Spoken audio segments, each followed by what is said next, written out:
नमस्कार बच्चों, आज हम संस्कृत विषय का पृष्ठ नंबर 1 परिचय है। परिचय पाठ को करेंगे। परिचय का अर्थ है अपना परिचय देना, अपनी जानकारी देना। तो बच्चों, इससे पहले हम पढ़ने से पहले एक बारी जो है हम बातों को फिर से दोहरा लेते हैं कि हमने कुछ याद कर रखने वाली बातें संस्कृत सीखने से पहले लिखी थी, पढ़ी थी, दिमाग में बिठाई थी। तो उन बातों को हम फिर से दोहराएंगे। सबसे पहली बात थी कि संस्कृत और हिंदी में भिन्नता कैसे होती है, लिखते समय हम संस्कृत को कैसे लिखते हैं। तो उसमें हमने बताया था कि क्रिया शब्दों में अंत में, शब्द के अंत में छोटी ई की मात्रा का प्रयोग किया जाता है। फिर नेक्स्ट हमने बताया था कि संज्ञा शब्दों के पीछे विसर्गें लगती हैं। बताया था ना आपको कि संज्ञा शब्दों के पीछे विसर्गें लगती है। विसर्गों का चिन्ह क्या है? 2 बिंदु हैं। जैसे हमने पढ़ते समय हम पढ़ते हैं सूर्यः, राजेशः, पर्वतः, और फिर इसकी विसर्गों की आवाज़ जो है वो ह की आवाज़ आती है। जैसे मैंने बोला ना अभी, राजेशः, तो ह की आवाज़ विसर्गों की क्या आई है? आवाज़ ह की आवाज़ आई। फिर हमने पढ़ा था कि म के पीछे हलंत लगता है। शब्दों के अगर पीछे माँ आ रहा है तो उसमें हलंत लगता है। हलंत ये पूंछ सी है जिसको हम बोलते हैं हलंत, ये लगता है। लेकिन ये हलंत माँ जो है जब शब्द के पीछे आता है तब हलंत लगता है। अगर ये बीच में या सबसे आगे आता है म, तो तब जो है हलंत नहीं लगता। इस बात का ध्यान रखना है। आपने बताया भी था, शब्दों को बताया था। जैसे भ्रमंती, भ्रमंती में क्या है? माँ बीच में आ रहा है तो हम उसमें हलंत नहीं लगाएंगे।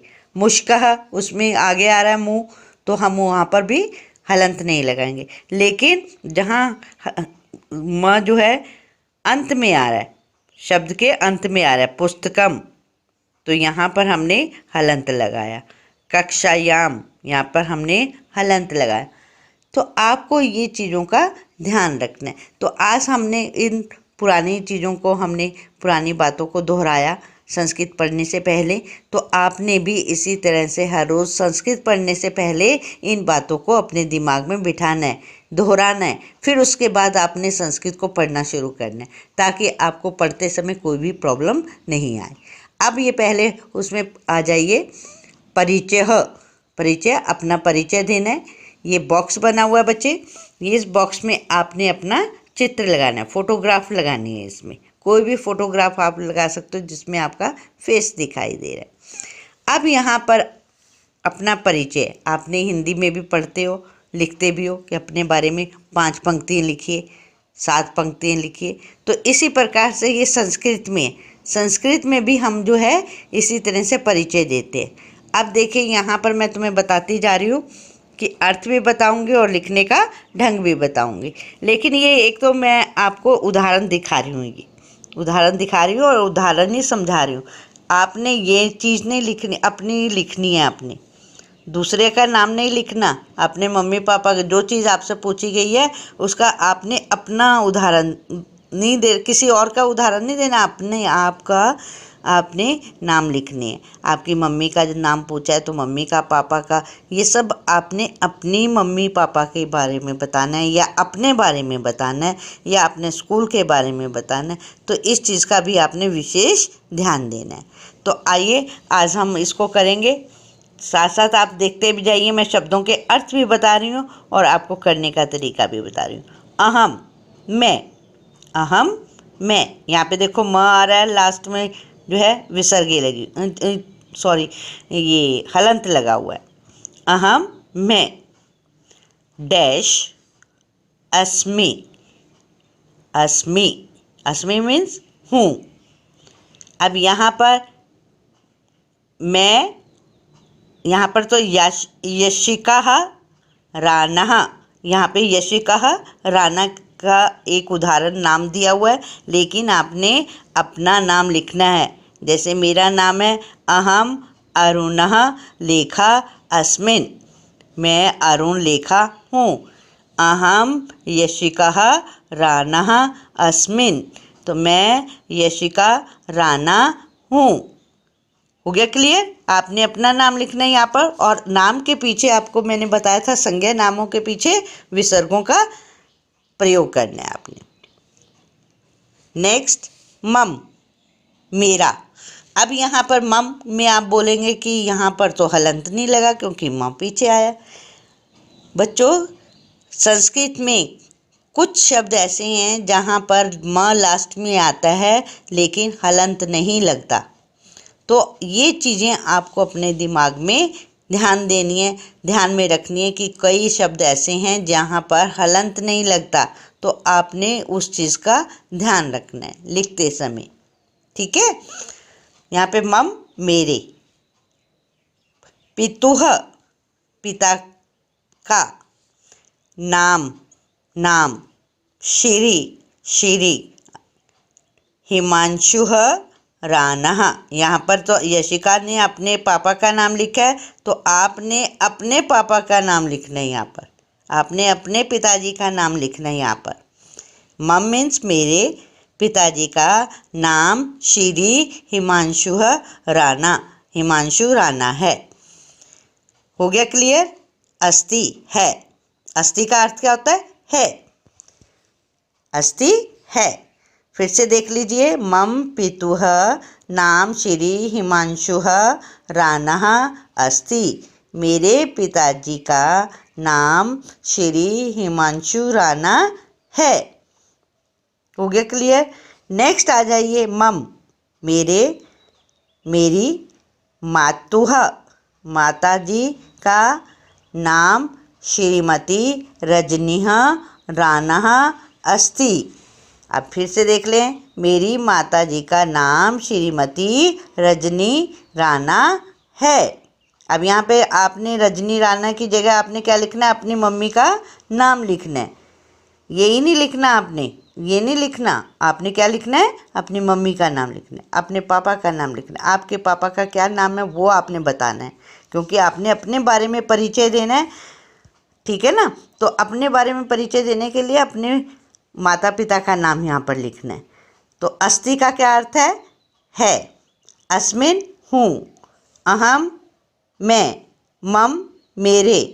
पितुः, पिताजी। मम, मेरी। मातुः, माता। हो गया क्लियर? अस्ति है।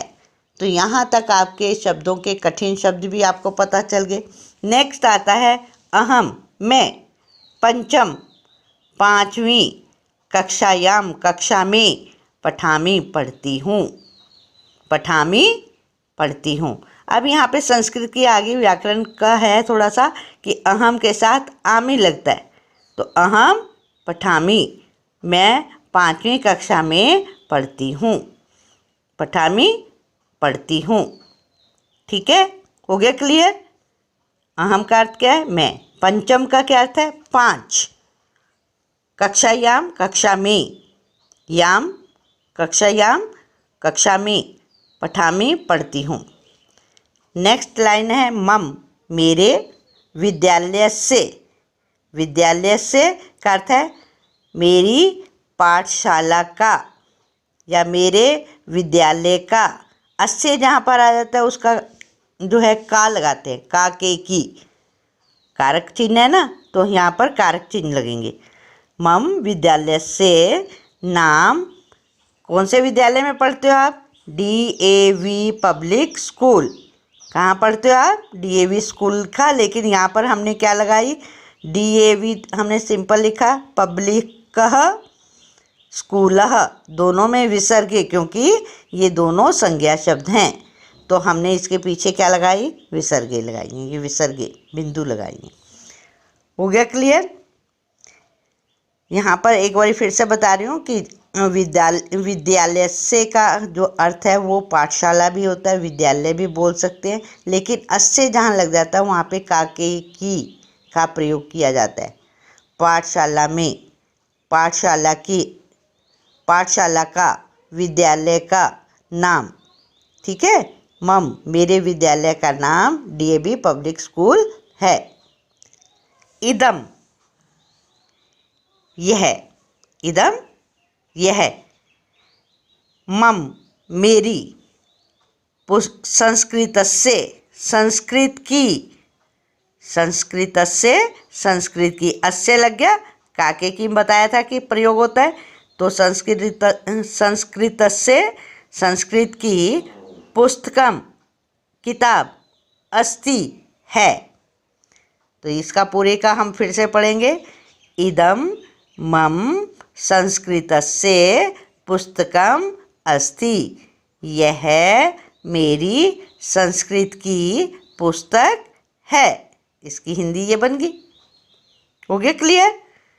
समझ में आ गई सब बच्चों को कि ये बिल्कुल आसान है, बस थोड़ा सा ध्यान देना है बोलने का और ये इसके अर्थों का। तो इदम यह, मम मेरी, संस्कृतस्य संस्कृत की, पुस्तकम किताब, अस्ति है। पुस्तकम को हम पुस्तक भी लिख सकते हैं और हिंदी का हम पुस्तक भी लिख सकते हैं, किताब भी लिख सकते हैं। तो दोनों शब्द जो हैं वो बिल्कुल ठीक है। अगला है पुस्तकस्य, किताब का। पुस्तकस्य किताब का, नाम नाम अस्ति है। पुस्तकस्य नाम अस्ति, पुस्तक का नाम है। क्या नाम है आपकी पुस्तक का नाम? सुरभिः, सुरभिः, सुरभिः। अब यहाँ पे हमने ह भी लगाया तो विसर्गे लगी है, सुरभिः।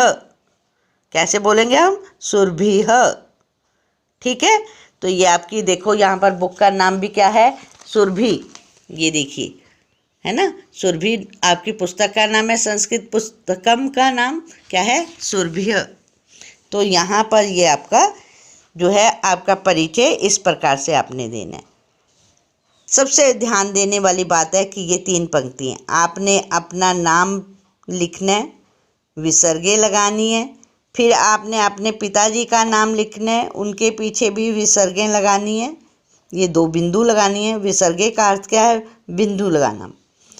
माताजी का, अपनी मम्मी का नाम लिखना है, उसमें भी आपने संज्ञा शब्दों में विसर्गे लगानी है। आपको स्कूल का नाम आपको पता ही है कि आपके स्कूल का नाम डीएवी पब्लिक स्कूल है, तो यहाँ पर पब्लिक और स्कूल के पीछे आपके विसर्गे लगेंगे।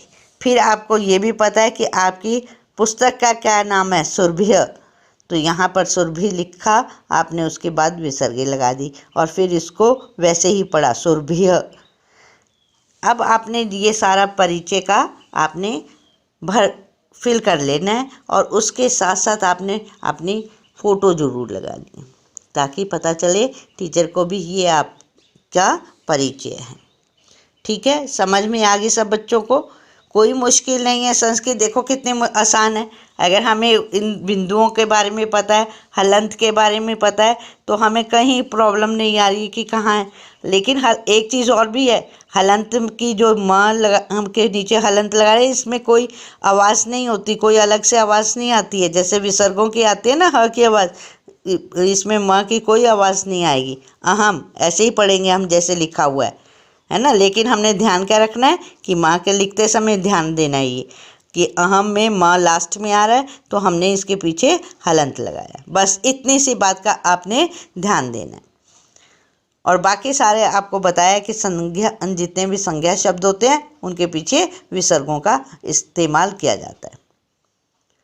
तो देखो बच्चे, आज हमने पहला परिचय ये जो है हमने पढ़ा, लिखा और समझा। और कैसे समझ आई कि हम इतनी जल्दी हम कैसे समझ गए? क्योंकि हमें इसका जो मेन बातें थी, शुरू की बातें थी, वो हमें पता थी कि इसको विसर्गे कहते हैं, यहाँ पर हलंत है, इसको विसर्गों को हम कैसे बोलेंगे, उसकी आवाज़ क्या होती है। तो ये हमें जानकारी हमने पहले से ही ले ली थी पिछली कक्षा में। तो इसके कारण ही हम जो है संस्कृत पढ़ने में हमें आसानी हुई और लिखने में भी आसानी आई। तो ये चीज़ों का आपने विशेष ध्यान देना है। और प्यारे बच्चों, ध्यान दीजिए, जब भी आप संस्कृत पढ़ते हो तो जो मैंने कुछ बातें ये ध्यान में रखने वाली आपको लिखवाई हैं, उनको आपने ज़रूर पढ़ना है और उसके बाद जो है आपने अभ्यास पढ़ने का और लिखने का करना है। धन्यवाद बच्चों।